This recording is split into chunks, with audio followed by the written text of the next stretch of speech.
Hello student, आज हम पढ़ेंगे क्लास 9th चैप्टर 3 गणित मंजरी बुक है ना। Exercise 3.3 teach maths with Himani.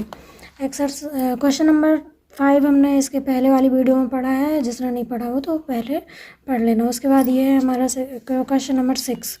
क्या है? So that 1/2 + 3/4 bracket into 8/3 equal 1/2 into 8/3 + 3/4 into 8/3। इसको सॉल्व करने के लिए सबसे पहले हम क्या करेंगे, हमें 2 पार्ट्स दिए हैं, ये वाला और ये वाला। तो ये हमारा हो गया लेफ़्ट हैंड साइड, है ना। ये हमारी लेफ़्ट हैंड साइड है ना, इसलिए left hand side.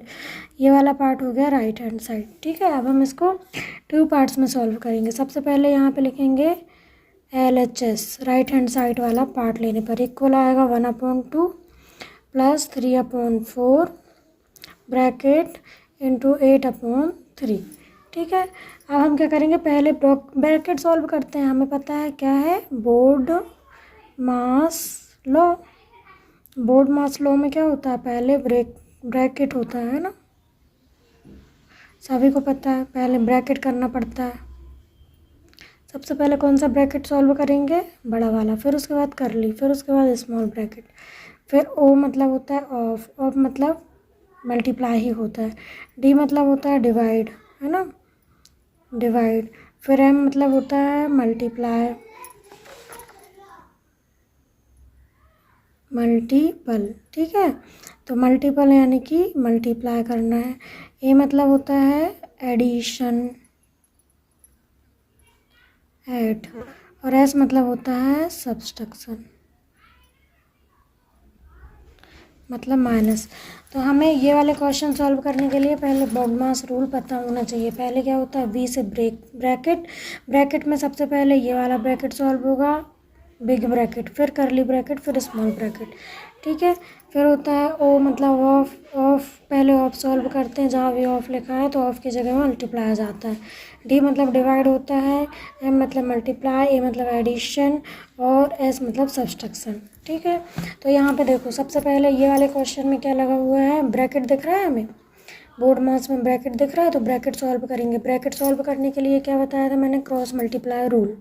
Cross multiply करने के लिए क्या करेंगे, 4 का 1 में और 2 का 3 में, तो 4 1 ज़ा 4, 2 3 ज़ा 6, 2 4 ज़ा 8, ऐसे ही होता है, इंटू 8/3। अब क्या होगा, पहले ब्रैकेट सॉल्व करेंगे ना, तो ब्रैकेट के अंदर वाली डिजिट ही सॉल्व करनी है। तो 4 और 6 को क्या करेंगे, ऐड, तो 4 और 6 कितना हो जाएगा, 10/8। ये ब्रैकेट हमारा सॉल्व हो गया, तो ब्रैकेट हट जाएगा अब, इंटू 8/3। ठीक है, अब क्या करते हैं, ब्रैकेट के बाद ऑफ तो है नहीं हमारे पास, फिर क्या करते हैं, डी मतलब डिवीज़न है, डिवीज़न ये है ना। तो अब यहाँ पे देखो मल्टीप्लाई लगा है, मैंने क्या बताया था, यदि मल्टीप्लाई लगा है तो फर्स्ट टर्म और सेकंड टर्म आपस में सॉल्व हो सकती हैं। ठीक है, तो यहाँ पे देखो 8 है, यहाँ पे 8 है और डिनोमिनेटर में 8 है और न्यूमरेटर में भी 8 है, तो 8 से 8 क्या हो जाएगा, कैंसिल हो जाएगा, 8 1 ज़ा 8, 8 1 ज़ा 8। अब 10/3, अब 3 से 10 हो रहा है क्या, नहीं हो रहा है, इसलिए 10 इंटू क्या बचा, 1/1 इंटू 3, 10 1 ज़ा 10/3 1 ज़ा 3। ठीक है, यह हमारा आ गया लेफ्ट हैंड साइड। अब हम निकालेंगे क्या, राइट हैंड साइड।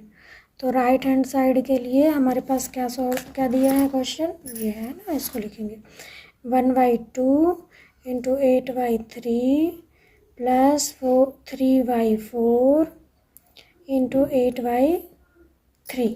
ठीक है, अब हम यहाँ भी बोर्ड मास रूल याद रखेंगे, है ना, ये लिखा है ऊपर। सबसे पहले क्या करेंगे, यहाँ पे देखो क्या ब्रैकेट है, क्या ब्रैकेट नहीं है, O दिख रहा है कहीं, ऑफ दिख रहा है कहीं, नहीं है, डिवाइड दिख रहा है कहीं, डिवाइड है बट इस टाइप से अलग अलग है ना। अब उसके बाद क्या है, मल्टीप्लाई है ना, तो पहले हम क्या करेंगे, इनका मल्टीप्लाई कर लेते हैं। ठीक है, तो 8 1 ज़ा 8, 2 3 ज़ा 6, आपस में मल्टीप्लाई हो गया, फिर प्लस का साइन, फिर क्या आएगा, 8 3 ज़ा 24, फिर क्या आएगा, 4 3 ज़ा 12। अब मैंने क्या बताया था आपको, क्रॉस मल्टीप्लाई रूल, है ना, या फिर एलसीएम मेथड, जैसा आपको इजी लगे सही वैसा कर लेना। मैं इसको एलसीएम मेथड से सॉल्व कर रही हूँ। हम देखो, हम 6 और 12 का एलसीएम लेंगे तो क्या आएगा, 2 3 जा 6, 2 6 जा 12, 3 का एज इट इज, 2 3 जा 6, 3 1 जा 3, 3 2 जा 6, 6 2 जा 12। तो ये हमारा एलसीएम कितना आ गया 12। 6 का 12 में मतलब डिनोमिनेटर का डिनोमिनेटर में डिवाइड होगा तो क्या आएगा 2 आएगा। 6 12 जा 12 इसलिए 2। तो 2 का किस में न्यूमरेटर यानी 8 में मल्टीप्लाई, प्लस 12 का 12 में डिवाइड होगा तो क्या आएगा डिनोमिनेटर का डिनोमिनेटर में डिवाइड होगा क्या आएगा 1 आएगा ना, क्या आएगा 1 आएगा। ठीक है, तो 12 से 12 डिवाइड होगा तो क्या आएगा 1 आएगा। तो 1 आएगा इसलिए हम क्या करेंगे 1 का 24 में मल्टीप्लाई, फिर 8 2 जा 16 प्लस 24 1 जा 24 अपॉन 12। अब इनको क्या करेंगे ऐड कर लेंगे, है ना, मल्टीप्लाई के बाद ऐड। तो ऐड करेंगे तो कितना आएगा 4 और 6 10 कैरी 1 40 अपॉन 12।